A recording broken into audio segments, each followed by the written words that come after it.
Alright, in the following video, I will be showing y'all some of my reloading process to make 45 Colt. This is my pretty standard load. Using Trail Boss, I'm going to be sad when I finally run out of Trail Boss because this is some of the my favorite powder for light cowboy action loads, but definitely going to miss this stuff when it's finally gone. I'm down to like 2 or 3 pounds of it. So it's pretty standard load. I use a 200 grain flat point, round nose flat point bullet from S&S. Let's see if I can show you this here. From S&S Casting. And I've been using their bullets for a lot of years now and really enjoy them. They're nice, clean, very, very easy to use. Just good bullets. And so in this video, I'm going to be showing you kind of some of my process for loading the 45 Colt in my pretty standard load. So I hope you'll watch.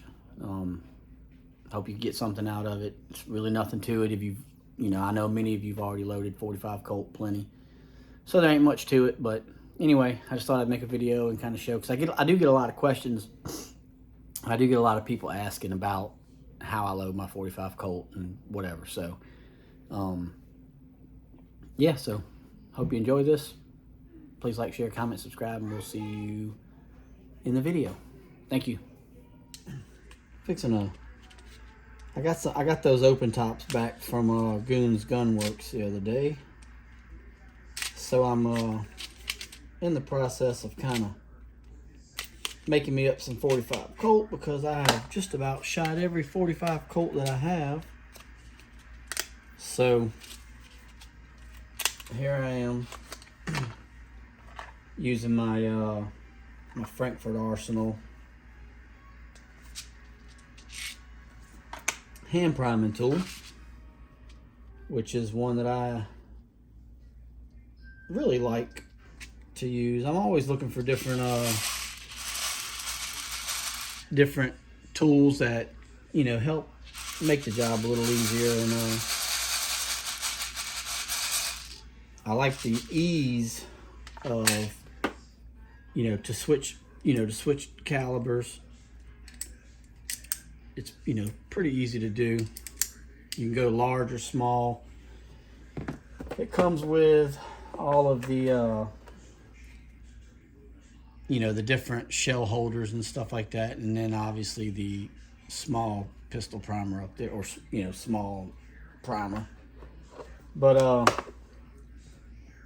and I've been using it. I will say that when you put it in there, it does at times want to kick it out as you're doing it, which can be a pain in the butt, because you get your primer about halfway in and then you got to go and redo it.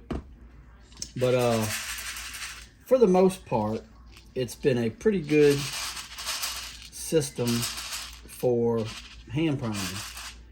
Now I've tried all kind of stuff. I've got a hand primer, or I've got a priming tool on a couple of my presses, but just for one reason or another, I just can't find what I really like. So just make sure those are all in there right. So I'm always looking for something, something new to try to help everything go smoothly. So I'm gonna be using some Wolf primers. I'm starting to get down to my last probably 5,000 or 6,000 primers, large pistol primers. So I know that's more than a lot of people have, but it's a number that alarms me and makes me want to start finding more. So give this a good little shake here. And not much to it. As I get more and more comfortable with this, it seems that they go a little bit smoother for the most part. Like I said, every now and then I'll have one that it'll want to like throw it out a little bit as I'm doing it. and it won't get flush, and I'll have to go back and redo it or whatever. But one of the cool things about this, almost did it right there. One of the neat things about this is there's an adjustment in here to raise the height of the, the little thing that pushes them in. That way, if you have different size primers or whatever, this will do a majority of all of them, if not all of them. So for all the different calibers and stuff. So it's pretty good way to hand prime. I have the RCBS one also, and this one is way easier to change calibers and just way easier to use. Feels a lot better made. So Frankfurt Arsenal has done a pretty good job on this one, but and I'm not going to show you all my steps, but because I don't want YouTube to freak out on me. But I'm gonna load up probably another 100 of these. I loaded up 150 last night. I'm gonna load up probably 100 more. That way I have plenty, because I love to shoot 45 Colt. It's the caliber that I load for more than any. So I did load up some 44 specials also. If you watch the channel, I got that Ruger Lipsy's exclusive. See there, I kind of just popped it right out and didn't get the primer in there. But luckily, you can usually just put it back where it needs to be. And nope, I've completely got that one sideways, that's the first time it's done that. So I'll run that back through the decapper and get that one out. But for the most part, it does a good job. I don't know if it's just the way I hold it sometimes or what, but it will do that every now and then. But I got that Lipsy's 44 special, so I'm kind of branching off and doing more calibers now. I've been doing a lot of, for years I've done 38 special and 45 Colt. Then I started doing 45-70, and then I started doing 38-55, and then I started doing, what else do I got? Obviously 357 and 44 Magnum. But I do the 44 special now. So I did pick up this machine right here from Frankfurt Arsenal also, which is a very easy and to change the calibers out on this. Once you set them, you can pop your dies in and out pretty easy. So that's going to be a pretty good press that I'll be using, along with my Redding T7 and even an old Lee single stage press. I had a Dillon many years now, a Dillon 650, and I do wish I still had that one. I could really crank out some 45 Colt in that one.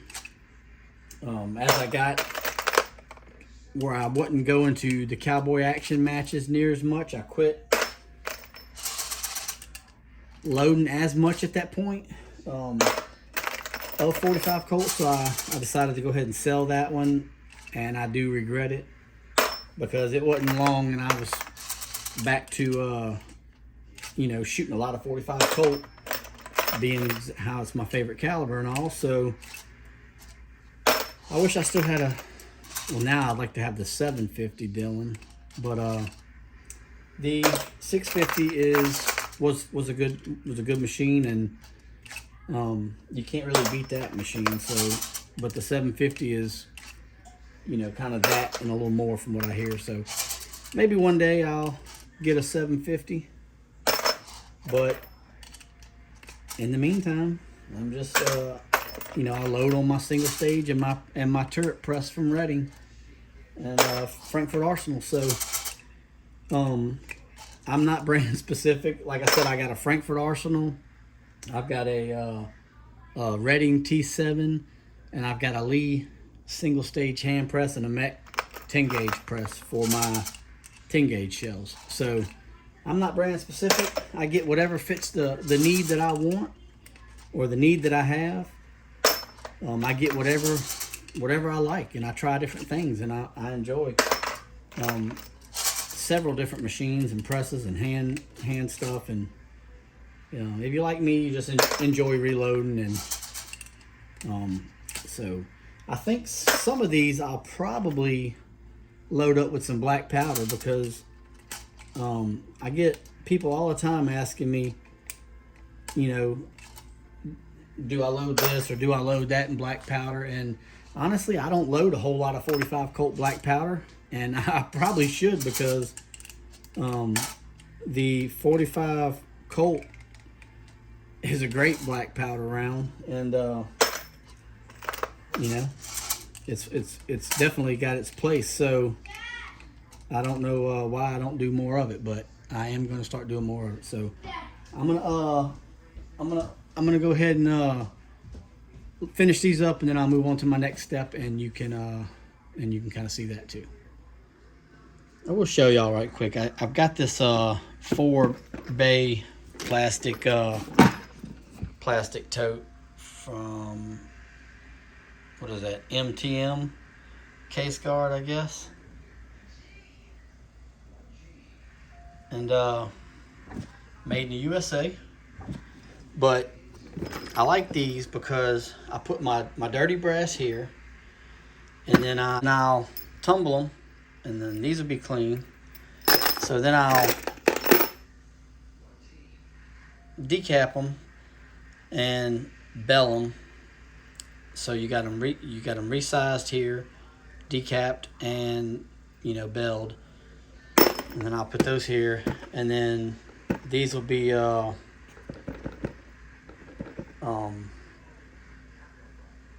primed. When I get them primed, I'll go ahead and put them in here, so that way I have all my 4 stations full. And I'll like I'm doing now, what I did was I pulled them all out of here and yesterday, and you know, they were ready to go. All I needed to do was put powder in them, and that was it. If I pull them from here, well, I know I have to prime them, and then they're ready to go. So, and these two stations are just where I keep them once, you know, dirty brass, and then, you know, I tumble the brass with the primers in them, and that, you know, those would be ready for decap, resize, and bell. So it's kind of a little system I have going here, and it seems to work pretty well for me. All right, now what I do is I if I'm, you know, starting a new deal, I go ahead and make sure my meter's still reading right. I run a few tests just to make sure that everything is reading right on this, which this powder is pretty easy to meter and pretty consistent. So I double check a few of those, run it a little bit. Like I just filled this hopper up with powder. That's why I'm just rechecking a few of them to make sure that it is still throwing where I want it to throw. And it is absolutely perfect. So then I can kind of set this to the side for a little bit. And I find what I like to do is I can do 40 at a time on this. I can do 40 at a time on this one without it kind of getting in the way. I can do 2 rows on each side. If I do the middle, then I'll just kind of find it kind of hard to get to my my powder measure over here. It just, the way the arm is on it, it doesn't allow me enough clearance. But if I do 2 rows like this, which is 40, then I can come on, you know, so my powder throw comes over, I can do these, then I turn it around and do these, and everything is just easy to get to. So I'll kind of show you what I mean now on that. All right, so the way I do it on this is just like I was saying, if I try to do the 3rd row, it just starts to get where my clearance, I kind of have clearance issues. I've probably got this mounted a little too close to the to my press here, but I'm, you know, trying to make the most out of my bench space here. So like I said, I've double checked these, so I know that it's throwing pretty consistent powder charges of what I want, which these are just cowboy loads. They're not, you know, some people call them gallery loads or cowboy action loads or whatever. They're not, you know, they're not strong. They're pretty mild loads, but you know, they're fun to shoot still. And you know, I've got my Rugers and stuff like that for the heavy stuff, for the Ruger only loads or the plus P type of loads. So I just, you know, finish these up, and you want to kind of have the same stroke up and down for everyone to make sure it's doing it consistent. If you start short stroking it or doing something different, then it could definitely have an effect on your loadings. And its ability to throw proper, consistent charges in your cases.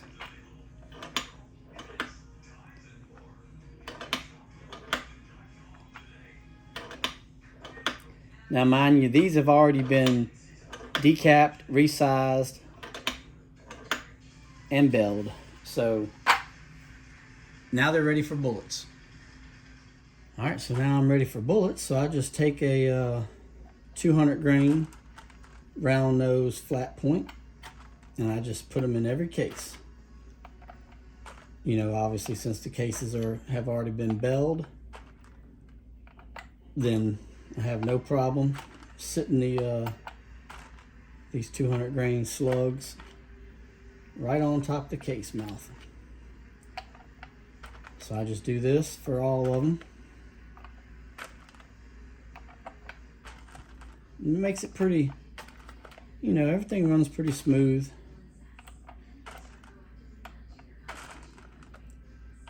I've already taken the time to, you know, in an earlier day, I've, you know, kind of as I clean them, and, you know, when I get a few minutes here or there, so like when I picked up these cases today, they were already cleaned. They were already decapped and resized. So, and belled. All I had to do was prime them, put powder in them, and put the bullets on them. Put the bullets in them, I guess I should say. And you know, that was a quick 40 rounds that I've just about got made up here. It's not like the Dillon 650 or 750 where you're just cranking out rounds like crazy, but as you can see, these are all ready to go to the press now, which is sitting right here, and I'll kind of set up and show you that part. All right, so You have to forgive all the mess. I envy the people that can do this and not be messy. But I've got packing boxes here for shipping out holsters and whatever. So it's just a mess. But anyway, so I take my bullet, set it on my press. What I've been doing lately is I've been seating in one step and then crimping in another step. Instead of doing it all at one time, I find it gives me a nicer crimp. It gives me a nicer overall finished product. So, and I just run through them.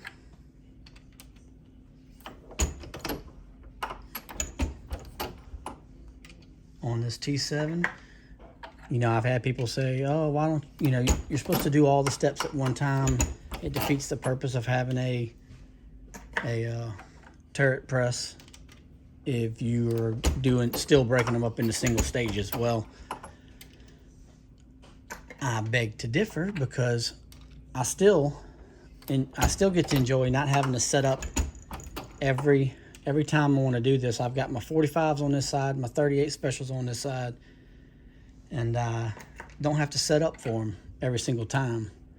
So that's pretty nice, and I can break it up into steps like this, and I'm not doing it all in one day or at one time, and it just makes the reloading process a whole lot easier, in my opinion.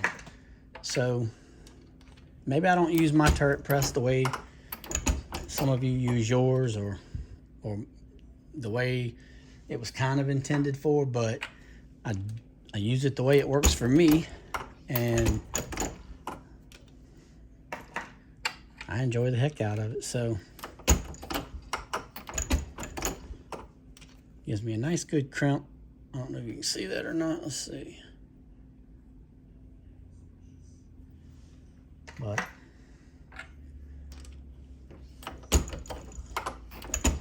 I could do it in one stage. So if I put it on here, it will do it and crimp it in the same stage, but it shaves just a little bit more than I want to shave off, but it still does a nice job. But I just do it in the 2 steps. I find it to be pretty easy, and you know, I'm adding an extra step, but it's really not that bad when I'm only doing these last 2 steps at one time anyway. So I'm gonna get these loaded up, and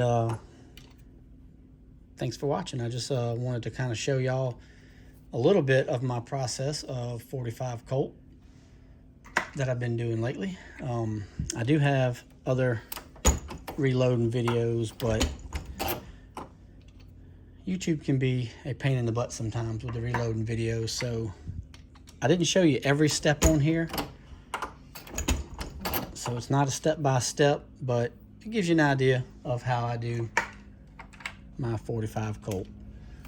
So as we've been sitting here talking, I've done 20 rounds of 45 Colt, and it's not been that long. So, man, it's sure hard to beat a nice, these are 200 grain slugs, but either these or 255 grain slugs. Starline brass is what I use about 99.9% of the times. So it's just the best brass in the business, in my opinion. Now I'm gonna load up the rest of these. So thanks for watching. Please like, share, comment, subscribe. If you want me to do more of this stuff, just let me know.